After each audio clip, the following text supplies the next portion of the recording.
Politique et institutions.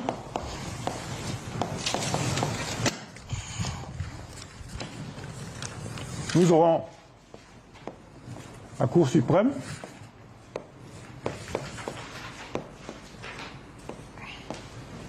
qui va reprendre, j'espère qu'il parvient à lire, vous pardonnez mon écriture, mais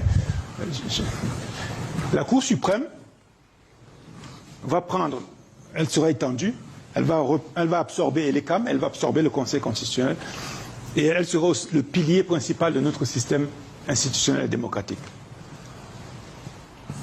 Il y aura des scrutins de présélection des candidats pour remettre le peuple au centre. Donc, présélection des candidats.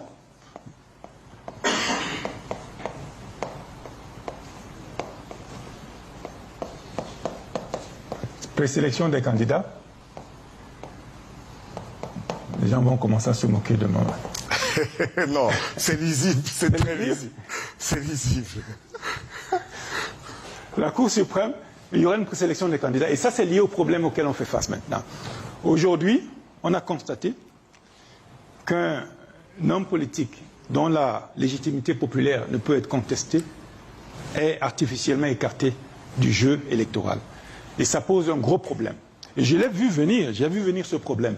Donc si vous allez dans ce livre Cameroun, dès la page 365, j'introduis les scrutins de présélection des candidats. Qu'est-ce qu'ils permettent de faire? Ils permettent de laisser le peuple décider de qui peut être candidat.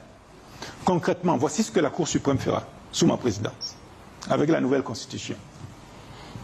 S'il y a par exemple 1000 candidats, parce que les critères seront simplifiés, ils concerneront essentiellement la nationalité, peut-être l'âge, et également peut-être les droits civiques. Hein, mais ce sera vraiment simplifié, il n'y aura plus de manipulation politicienne. Donc on s'attend à un peu plus de candidats. Là on était impressionné parce qu'il y avait 83 ou 84 candidats.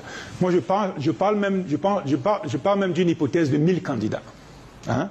La Cour suprême, ce qu'elle fait, elle organise des débats par groupe de 5, donc en tirant les 1000 au sort. Donc on a 200 groupes à peu près.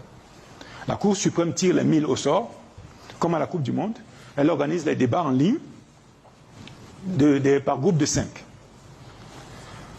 Tout le monde ne va pas suivre les 200 groupes.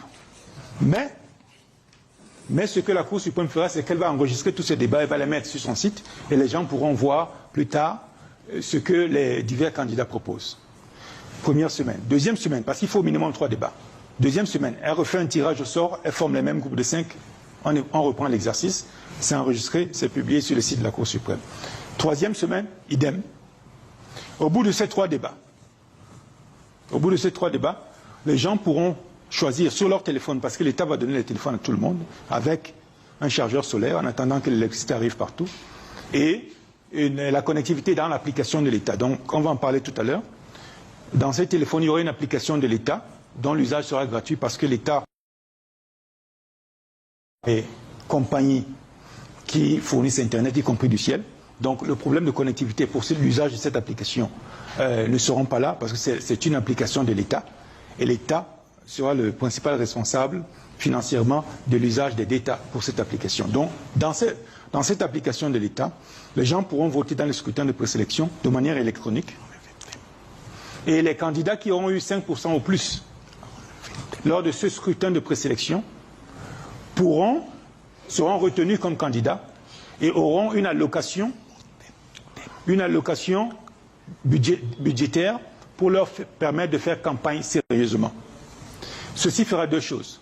Ceci remettra le peuple au centre, donc on n'aura pas ce qu'on a vu aujourd'hui, où quelqu'un de populaire peut être exclu de manière totalement artificielle, et on n'aura plus de problème d'argent dans le système. Parce que cette fameuse caution de 30 millions, elle a permis d'exclure beaucoup de gens qui avaient peut-être des propositions intéressantes pour le peuple. Donc nous allons remettre le peuple au centre et nous allons réduire le pouvoir de l'argent dans la politique. Parce que les allocations budgétaires pour les candidats retenus seront significatives et leur permettront de faire campagne sérieusement.